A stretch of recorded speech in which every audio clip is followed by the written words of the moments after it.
ভালো করে ধর মা, জালটা সকালের মধ্যে সেলাই করতে হবে। ও বাবা, আজ কি মাছ ধরতে যাবে? হ্যাঁ রে মা, মাছ না ধরলে খাবো কি? ঘরে যে কিছুই নেই।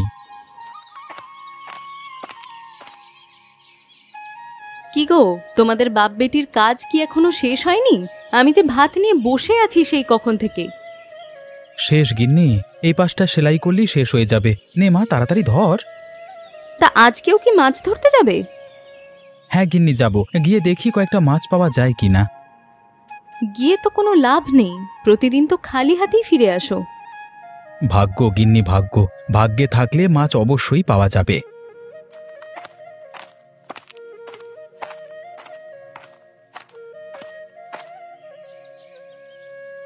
আরে ও বিমল দাদা, মাছ ধরতে যাবেন আজকে?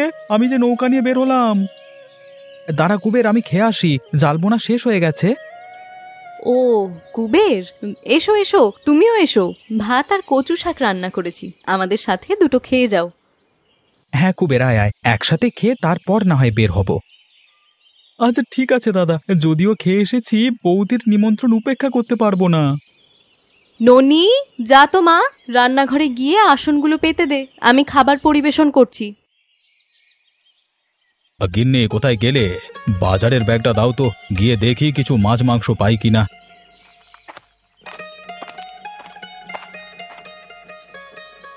ওই বাজারে কি মাছ পাওয়া যায় নাকি? রোজই তো খালি হাতে ফিরে আসো। আজকে মেয়ে জামাই আসবে, ওদের জন্য তো কিছু মাছ কিনতে হবে নাকি? গিয়ে দেখি যদি কিছু পাওয়া যায়।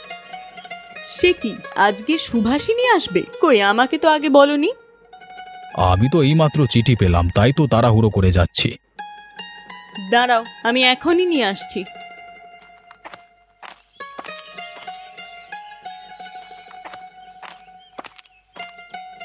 এই নাও তোমার ব্যাগ, আর এই যে তোমার ছাতা। এখন আবার ছাতা কেন? বৃষ্টি তো থেমে গেছে।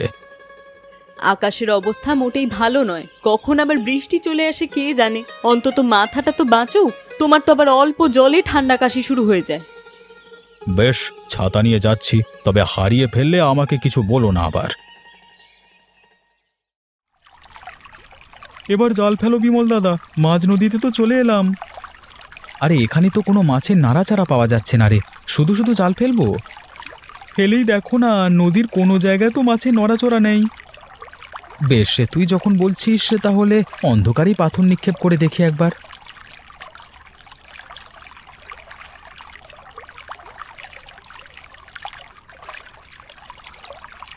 না রে, এবারেও কিছু জালে উঠল না, একেবারেই খালি আছে সব। এটা কি হচ্ছে বলো তো? কয়েক মাস ধরে নদীতে একটাও মাছ পাওয়া যাচ্ছে না। শুধু এই নদীতেই নয়, আশেপাশের কোনো নদীতেই মাছ নেই। সবাই মাছের জন্য হাহাকার করছে। এখন কি করব বলতো? চলো বাড়ি ফিরে যাই, শুধু শুধু এখানে থাকবার কোনো মানে হয় না। না কুবের, খালি হাতে বাজারে গেলে আর মান সম্মান থাকবে না, কিছু না কিছু নিয়ে বাজারে যেতে হবে। দাও তবে, তুমি এই বাজারের বড় মাছ বিক্রেতা, তোমার ঝুড়ি খালি থাকবে এটা মেনে নেওয়া যায় না।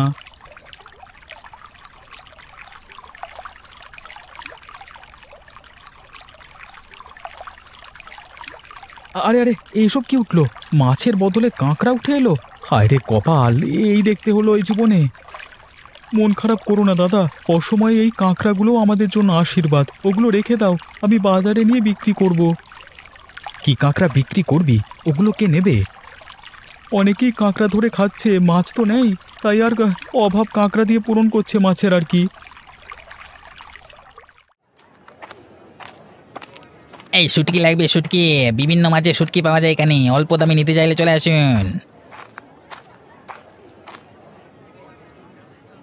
কি হে তপন, মাছ টাছ পাওয়া যাবে কিছু? না কথা, মাছ তো নেই, শুটকি আছে, এসব নিতে পারবেন?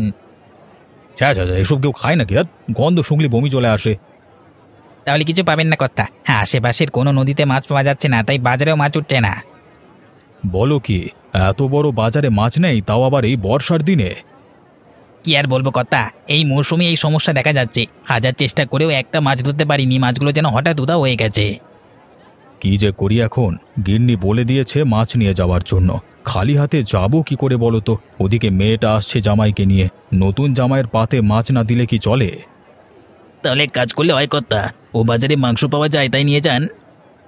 না হে, কদিন ধরে মাংস খেতে আর ভালো লাগছে না। ধর, মাছ খাওয়ার জন্য প্রাণটা হাহাকার করছে। তাহলে একটু বসুন। হ্যাঁ, বিমল দাদা মাছ ধরতে গেছে। ও এই বাজারে বড় মাছ শিকারী, একটা না একটা মাছ আনবেই। ওই তো বিমল দাদা আসছে। আপনার ভাগ্য ভালো চৌধুরী মশাই, তার ঝুঁটিটা ঝুড়িটা অনেক ভারী মনে হচ্ছে অনেক মাছ নিয়ে আসছে। ওহে বিমল, কি মাছ ধরলে আজকে? আর বলবেন না চৌধুরী মশাই, সারাদিন ঘুরেও একটা মাছও ধরতে পারিনি। তাহলে কি এনেছো ওই ঝুড়িতে করে? আরে দেখে তো মাছ বোঝাই মনে হচ্ছে। মাছ নয় চৌধুরী বাবু, ঝুড়িতে কাঁকড়া ধরে এনেছি। কাঁকড়া? অবশেষে এত বড় শিকারি কাঁকড়া নিয়ে আসতে হলো। যাও হে কুবের, ওই কাঁকড়া নিয়ে বসে যাও, দেখো কেউ কেনে কিনা। এত হেসো না গোপাল কসাই, তোমার ওই মাংস খাওয়ার থেকে কাঁকড়া খাওয়া ভালো। আরে না না বাবা, আমার বাড়িতে কাঁকড়া রান্না হয় না, ওসব খাওয়ার কথাও চিন্তা করতে পারি না। তাহলে আমার দোকানে আসেন, ভালো মাংস আছে, কম দামে কিনে নিয়ে যান। তাই নিতে হবে, এছাড়া আর কোনো উপায় দেখছি না। চলো গোপাল, তোমার দোকানে যাই। তাই যাও, গিয়ে পচা বাসি মাংস বিক্রি করো গিয়ে।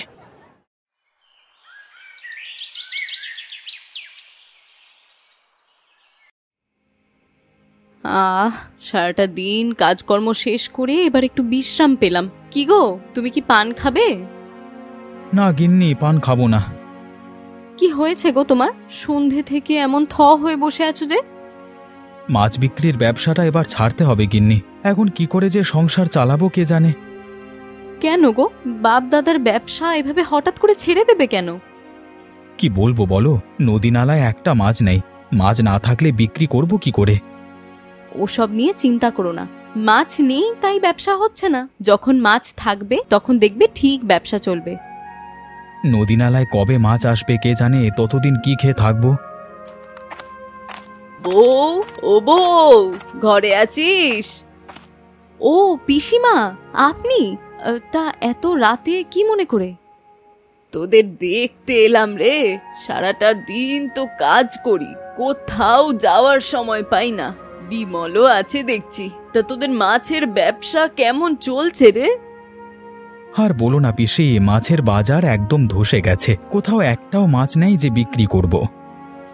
ও এই কথা, চিন্তা করিস না বাছা, মাঝে মধ্যে এরকম হয়। হঠাৎ করে নদী নালা থেকে সব মাছ উধাও হয়ে যায়। আমার বিয়ের পরেও একবার হয়েছিল, তখন তো তোরা কোলে ছিলি। তারপর কি হয়েছিল পিসিমা? কি করে আবার সব মাছ ফিরে আসলো? শোন তবে, আমি তোদেরকে শুরু থেকেই বলি। বলো পিসিমা, কেন এই সমস্যা হচ্ছে তা জানলে আমাদের খুব ভালো হতো আর কি, তাহলে হয়তো সমস্যাটা সমাধান করতে পারবো আর কি। তখন আমার নতুন বিয়ে হয়েছে পাশের গায়ে। বিয়ের বছর হঠাৎ করে সব মাছ উধাও হয়ে গেল। বাজারে তখন মাছের হাহাকার। জেলে পাড়ার সবাই দোষ দিল আমার ওপর, আমি নাকি অপয়া, তাই জন্য নাকি সব মাছগুলো মরে গেছে। তারপর তোর ঠাকুর দাদা একদিন গেল নৌকা নিয়ে, বলে গেল আমার এই অপবাদ যদি না ঘুচাতে পারে তাহলে আর কখনো ফিরে আসবে না। সে কি কথা, পিসে মশাই ফিরে এসেছিল? হ্যাঁ রে বউ, সাথে মাছ উধাও হয়ে যাওয়ার রহস্যটাও তিনি জেনে এসেছিলেন। কি সেই রহস্য? কেন সব মাছ উধাও হচ্ছে? তেমন কোনো রহস্য নেই। যে বছর বর্ষাকালে বেশি পরিমাণ শিলাবৃষ্টি হয়, সেই বছর শিলাবৃষ্টি পড়ে অল্প জলের মাছগুলো মারা যেত। তার জন্য প্রাণ বাঁচাতে সব মাছ গভীর জলে চলে যেত। গভীর জল? সেটা কোথায়? সেটা হলো ওই মেঘনা নদীর মোহনা। ওখানে গেলে হাজার হাজার মাছ পাওয়া যায়, কিন্তু সেখানে যাওয়া যে বড্ড বিপদজনক। প্রবল ঢেউয়ের কারণে যে কোনো সময় নৌকা ডুবে যেতে পারে। না বাবা, ওই সব জায়গায় যাওয়ার তাহলে কোনো দরকারই নেই। আমাকে যেতে হবে গিন্নি, বাজারে এমন দুঃসময়ে আমি ওখান থেকেই মাছ ধরে নিয়ে আসবো। না রে বাবা, তুই যাস নে ওখানে। তোর পিসে মশাই ওখানে গিয়েই জলে ডুবে মরেছিল। আমি জলে ডুববো না পিসি, আমার নৌকা অনেক বড়, তাছাড়া ঝড়ের কবলে পড়লেও তা ডোবে না। আমার কথা তো তুমি শুনবে না? বেশ, তোমার যা ইচ্ছে হয় তুমি তাই করো। ও বাবা, আমাকে নিয়ে যাবে? আমিও মাঝ নদীতে মাছের ঝাঁক দেখতে চাই। আলো মরণ, মেয়ের কথা শোন বউ, মনে হয় মেলা দেখতে যাচ্ছে। না না, তোকে কোথাও যেতে হবে না, তোর বাবার যা ইচ্ছে হয় তাই করুক। তাহলে আজকে রাতেই যাব পিসিমা, তুমি বরং আজকে আমার বাড়িতে থাকো। হ্যাঁ, আজ নয় বাছা, নদীর ওই জায়গায় ঠিক বৃষ্টি আসলে তখন যেতে হবে, তবেই গিয়ে অনেক মাছ পাবি। বেশ, তবে বৃষ্টির জন্য অপেক্ষা করব। এই আপনি ভালো কথা বলেছেন পিসিমা, না হলে ও তো এক্ষুনি দৌড় দিত। ওমা, ঘরের চালে কিসের যেন শব্দ হচ্ছে, বৃষ্টি এলো নাকি? আরে তাই তো মনে হচ্ছে। যাই, এক্ষুনি কুবেরের বাড়িতে যাই, ও নিশ্চয়ই ঘুমায়নি এতক্ষণে। এই শোনো শোনো, আরে কথাটা তো শুনে যাও। দেখলেন, শুনলই না আমার কোনো কথা। ওকে ডাকিস না বউ, মাছ ধরতে গেলে পিছন থেকে ডাকতে নেই, অমঙ্গল হয়। আমার যে বড্ড ভয় করছে পিসিমা, আপনি আজকের রাতটা আমাদের সাথেই থেকে যান না। থাকবো বলছিস? বেশ, আজ না হয় থেকে গেলাম, কিন্তু বিমল বাড়ি ফিরলে আমাকে একটা বড় মাছ দিতে হবে কিন্তু। তার আপনাকে বলতে হবে না, চলুন তাহলে গিয়ে শুয়ে পড়ি, ও যে কখন আসবে কে জানে। অনুনি, যা তো ঠাকুমার জন্য বিছানা করে দে। এই আসুন আসুন আসুন, কম দামে শুটকি নিয়ে যান, যত পারেন নিয়ে যান।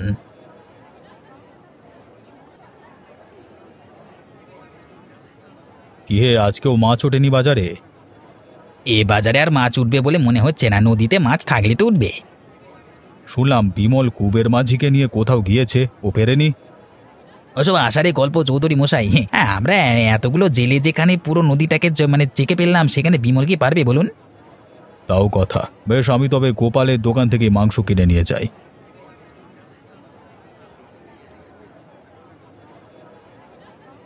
এই ঝুড়িগুলো এখানে রাখ কুবের, সাবধানে রাখিস, মাছগুলো যেন পড়ে না যায়।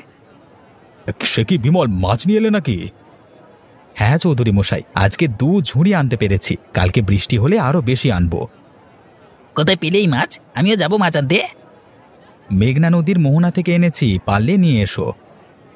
বাহ, এই মাছগুলো তো দেখছি অনেক টাটকা আছে। অবিমল, আমাকে কয়েকটা বড় দেখে মাছ দাও তো। যা মাছ লাগে নিয়ে যান চৌধুরী মশাই, আশেপাশের সব গায়ের লোক দল বেঁধে আসছে, একটু পর আর কিচ্ছু পাবেন না। আরে হ্যাঁ হ্যাঁ, তাই দাও, ওই কাতলা মাছ আর রুই মাছটা দাও। এই নিন চৌধুরী মশাই, এই 2টো মাছ 200 টাকা হয়েছে। এই নাও তোমার টাকা, এই নাও।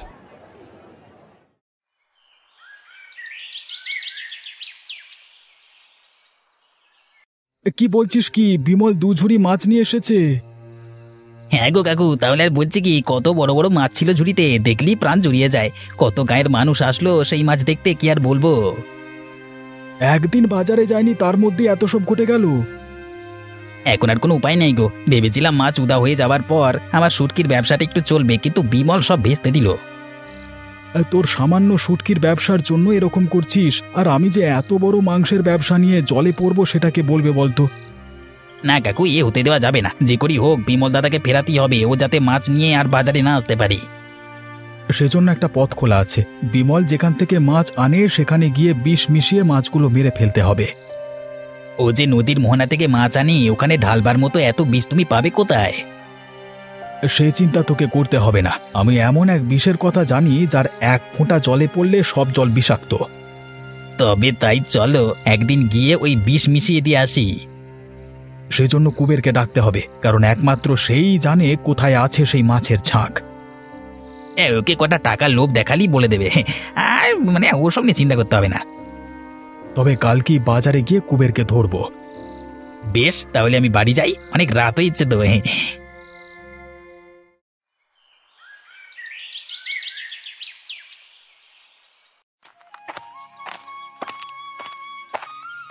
আয় কুবের, আয় এইদিকে গোপাল কাকু আছে, আয়। কি হয়েছে কাকু, তাড়াতাড়ি বলো, আমার হাতে একদম সময় নেই। হ্যাঁ রে কুবের, তোরা যে মাছ আনিস সেটা কোথা থেকে ধরিস? কেন, ও অনেক দূরে, মেঘনা নদীর মোহনায়। তুই নামটা বল দেখি তো চিনি কিনা। এখান থেকে নৌকা করে সোজা উত্তর দিকে চলে যাবে, 1 ক্রোশ গেলেই নদীতে মানে ঝাপাঝাপি শব্দ শুনবে, ওটাই সেই জায়গা। কিন্তু তুমি তা দিয়ে কি করবে? আমরাও মাছ ধরতে যাব। বেশ, তবে তো ভালো, আমরা একসাথেই যাব।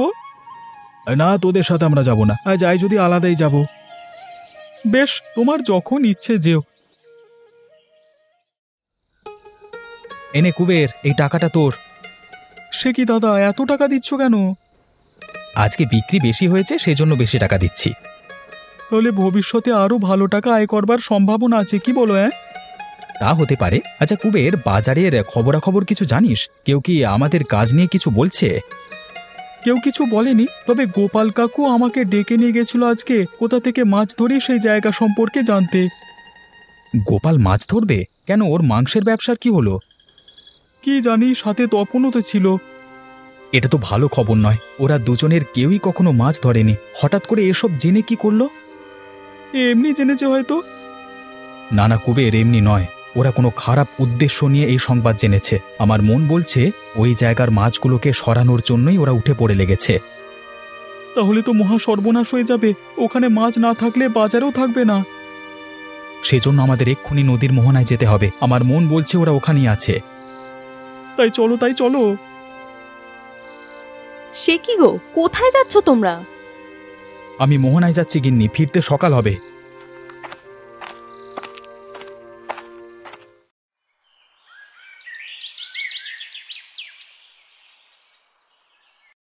এতক্ষণ হয়ে গেল, ওরা যে এখনো আসছে না। আমার তো বড্ড ভয় করছে পিসি। আমারও কি কম ভয় করছে রে বউ? কেন যে ওদেরকে ওই জায়গার কথা বলতে গেলাম। কোথায় বিমল, কোথায়? ওকে আজকে মাছ নিয়ে আসবে না? ওদিকে গোপালকেও দেখা যাচ্ছে না আজকে। তাহলে কি মাংস পাওয়া যাবে না নাকি? ওই তো বাবা আসছে। ওমা, ওদের সাথে ওরা কারা? গোপাল আর তপনকে দেখছি যে, তা ওরাও কি ওদের সাথে মাছ ধরতে গিয়েছিল নাকি? না চৌধুরী মশাই, ওরা মাছ ধরতে নয়, মাছ মারতে গেছিল। কালকে সময় মতো গিয়ে ওদের হাতে নাতে ধরেছি। কি, তুমি মাছ মারতে গেছিলে? এসব কি শুনছি গোপাল? হ্যাঁ চৌধুরী মশাই, ওরা বিষ নিয়ে নদীর মাছ মারতে গেছিল। পরে ঝড়ের কবলে পড়ে নৌকা ডুবে যায়। ভাগ্যিস আমরা গেছিলাম, পরে ওদের টেনে নৌকায় তুলি। তোমাদের জন্য আজকে প্রাণে বেঁচে আছি বিমল। তোমাদের এই ঋণ আমি কোনোদিন শোধ করতে পারবো না বিমল। ঋণ শোধ করতে হবে না, তোদের আমি পুলিশে দেব। তোরা নদীর মাছ মারতে চেয়েছিলিস, তাই না? না চৌধুরী মশাই, ওদের এবারের মতো ক্ষমা করে দিন। আশা করি কালকে রাতে ওদের উচিত শিক্ষা হয়েছে। যাক বাবা, তোমরা ভালো আছো, এটাই সবচেয়ে বড় কথা। না হলে এই বর্ষার বাজারে তো মাছই জুটতো না। আমাকে নিয়ে চিন্তা করো না পিসিমা, এসব ঝড় ঝঞ্ঝা আমার কোনো ক্ষতি করতে পারবে না। সে তো আজ দেখতেই পেলাম, কিন্তু এইভাবে আর না। তোমাকে এই ঝড়ের রাতে আমি মোটেই আর মাছ ধরতে যেতে দেব না। তাহলে তো আমাদের মাছ না খেয়ে থাকতে হবে বউ। তার যা কাজ করা যায়, আমি ওদের একটা বড় নৌকা কিনে দেব, যাতে কোনো বিপদ আপদে পড়তে না হয়। তাহলে তো খুব ভালো হবে চৌধুরী মশাই। তাহলে আর বর্ষার বাজারে মাছের অভাব হবে না। হ্যাঁ